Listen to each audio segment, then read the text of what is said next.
Okay, so first I want to say it's really late. Not really late, but it's late and we had many talks, so I really appreciate you staying for this last session. So thanks, and thanks, Shuko, for the nice introduction.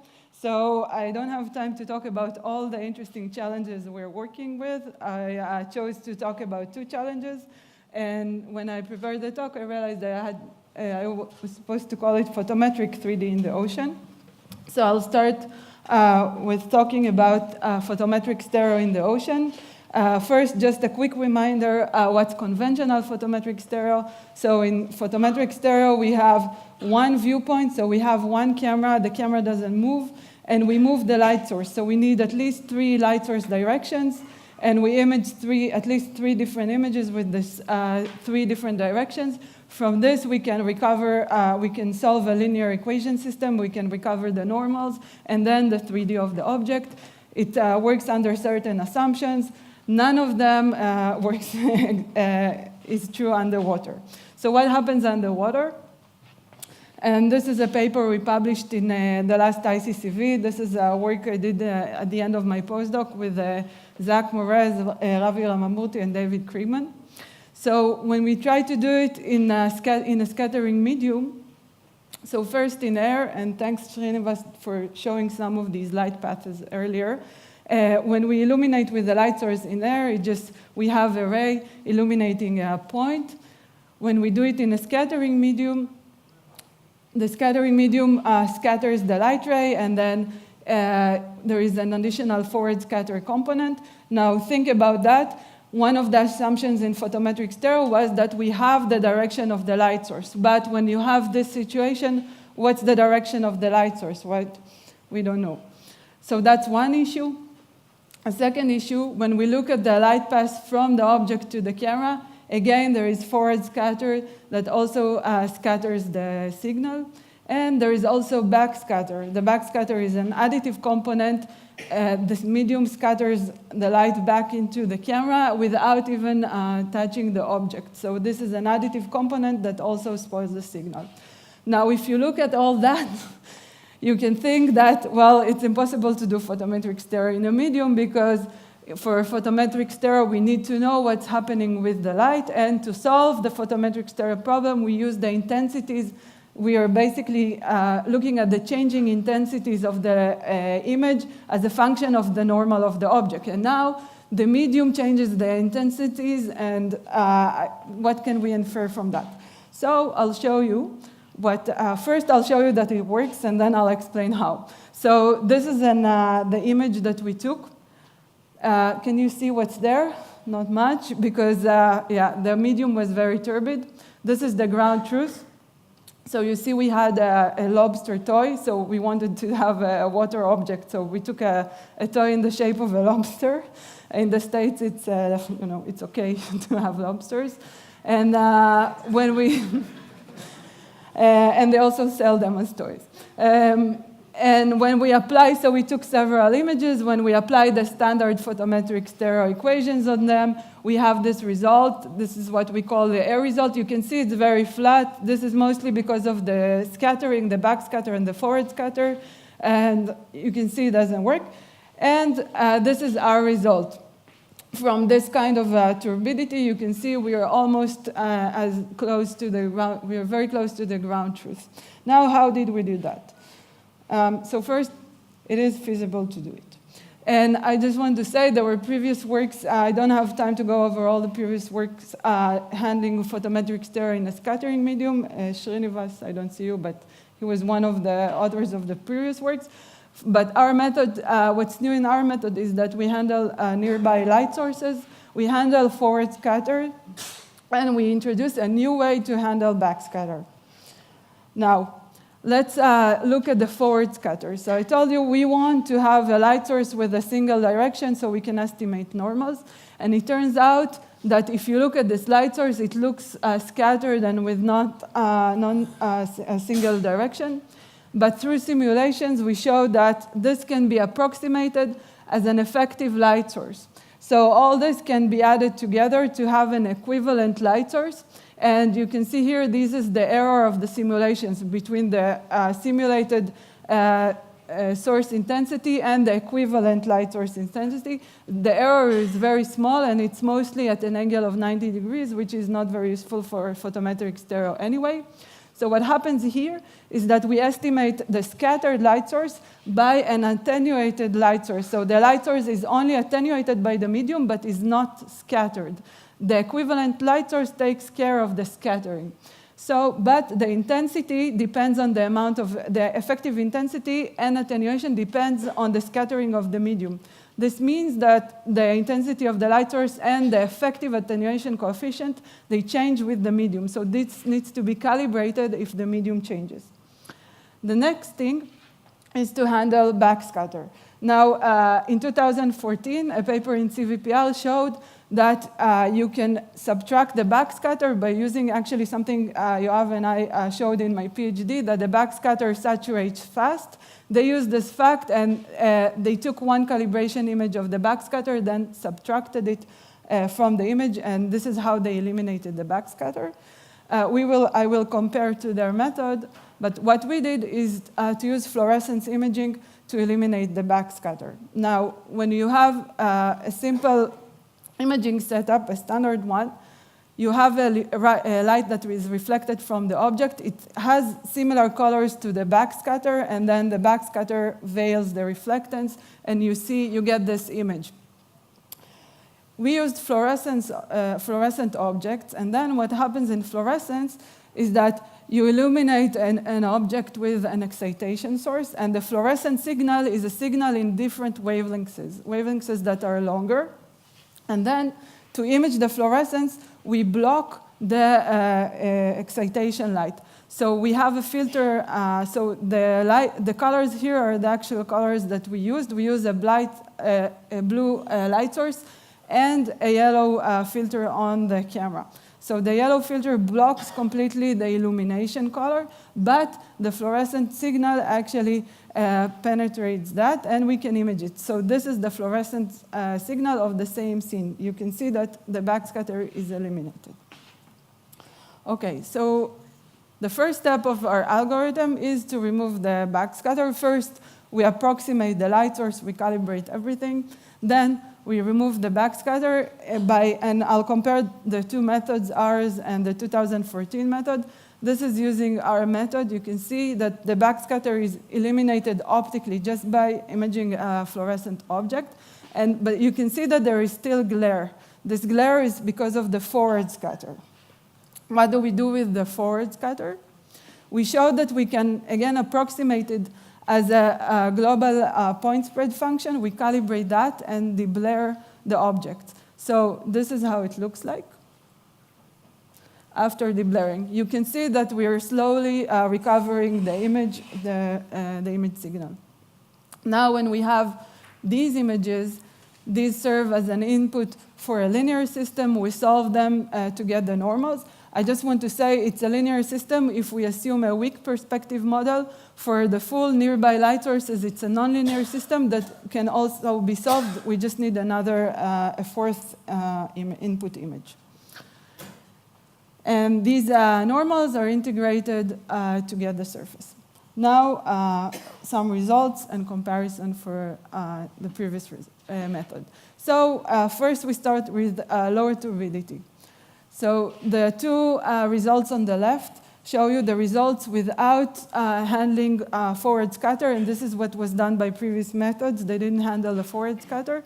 And you see the backscatter removal by the 2014 method and by our method. They look fairly similar. Now we deblur the images, and we get these results. This is the previous method, this is ours. I just want to say here, it's our method, just we use the backscatter removal by the previous method.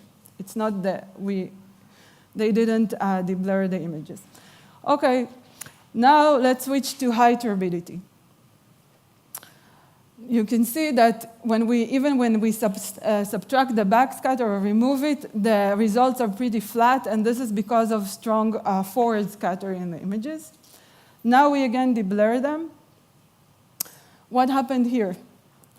So we try to deblur the image, but it's very noisy. The SNR here is low because the backscatter was imaged and subtracted. So the underlying signal had a very low SNR and the deblurring didn't work. Whereas we removed the backscatter optically using fluorescence, and we received a fairly good image with a high SNR, and we managed to recover it and get a 3D that is very similar to the ground truth. And look at the turbidity. So this was recovered from a high level of turbidity. Okay. So I promised you to talk about 3D in the ocean. Until now, I showed you results from a tank, I know. So these experiments were done in a water tank. This is the setup. It's a bit difficult to see. Everything is black to avoid reflection, so it doesn't photograph the images. It's very dark. We have a camera. We have LEDs. And we added milk and grapefruit juice to control the turbidity. So the paper actually has the recipes of how much grapefruit and how much milk you need for each turbidity level. We had 4 turbidity levels in the paper. And now the question is, so what's going on? Where is the ocean part of the talk?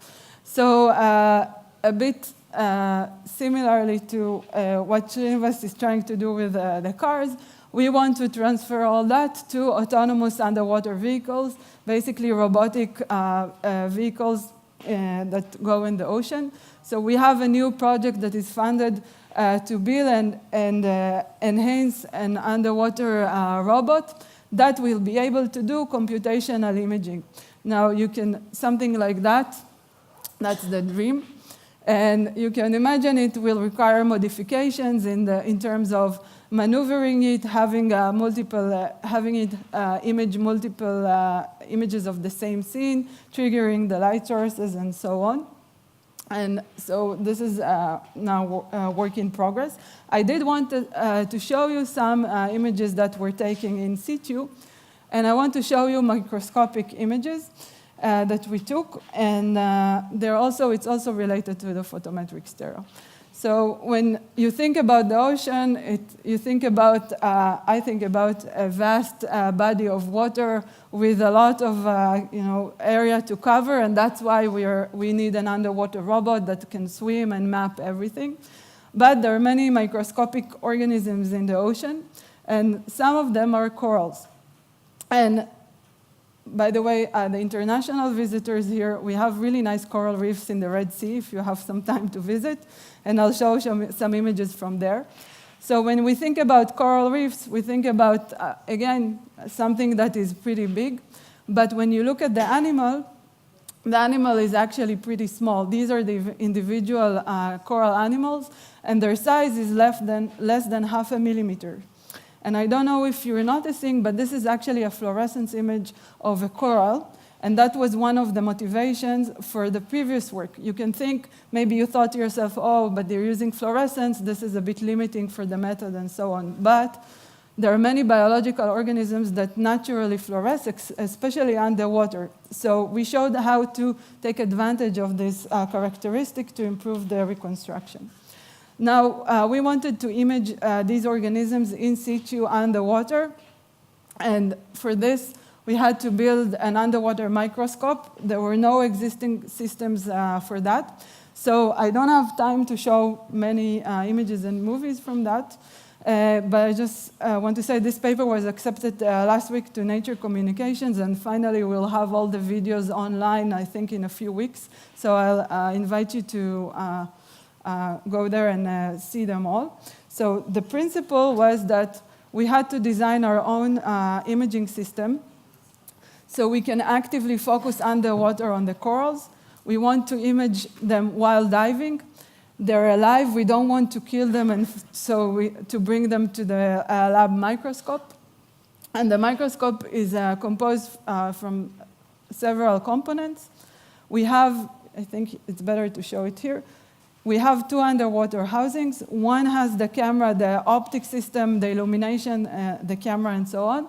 And the big one has computer batteries, a screen, and buttons that the diver can control the imaging. So I did this in my postdoc with the second group I worked with. So this is with Andy Mullen, Paul Roberts, and Jules Jaffe. And what's inside the housings? Here we have a computer vision camera and microscopic objective lens. I designed the illumination system. We had to custom design it to have enough light to have short exposure times.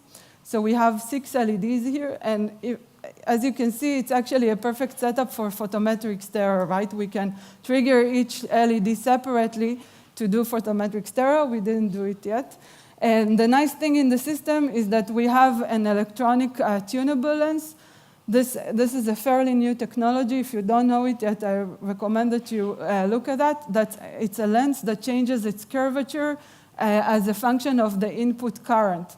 So you can actually change the focal length of a lens just using the current, and you don't need to move. You can change the focus electronically, and you don't need any moving parts. And this enabled us to change the focus rapidly, even when we are diving and the organisms are moving and so on. So this is here. And inside the housing, we have, as I told you, we have a screen that shows shows the images. We have buttons that the diver can control, and hard drive, and so on. So these are a few images we took in situ while diving in Eilat in Israel, in the Red Sea. This is a fluorescence image of a coral. This is a regular image of a coral, and this is a sponge. Okay, so because we can control the focus electronically, we can do in situ focal stacks. It's the end. So this is a focal stack we took underwater while diving of the same polyps. And so we take a stack, and then we can have a composite image that is all in focus. And as you know, if we have we have a focus stack of an object, we can also reconstruct the 3D by using the focus or the focus of the object. So actually, for this stack, the 3D didn't work well. I think we had problems of stabilization and so on. But this is an example of a 3D depth from focus we took of a different coral. You can see the polyps are moving, so we need a faster system to actually have it right. So some of them are distorted, but I think it's still nice. Last thing I wanted to say, as Shuko mentioned, I'm heading the Marine Imaging Lab at the School of Marine Sciences in the University of Haifa. We're just finishing to build our new seashore facility. So again, for the visitors or people that live in Haifa, it's 20 minutes drive, 22 according to Google Maps yesterday, to the facility. It will be located in this building. Some of you probably know it, that belongs to the Israeli Oceanographic Research Center. And this is a picture from 2 months ago. Now it's almost done. We'll have a nice seawater test pool, you can see a system of cranes, so we can test the vehicles, and also my new lab, and this is the window in my new lab. We are moving in 2 weeks, and I invite you to come and visit us. And just wanted to say we are a new department and looking for graduate students, postdocs, and so on. Thank you.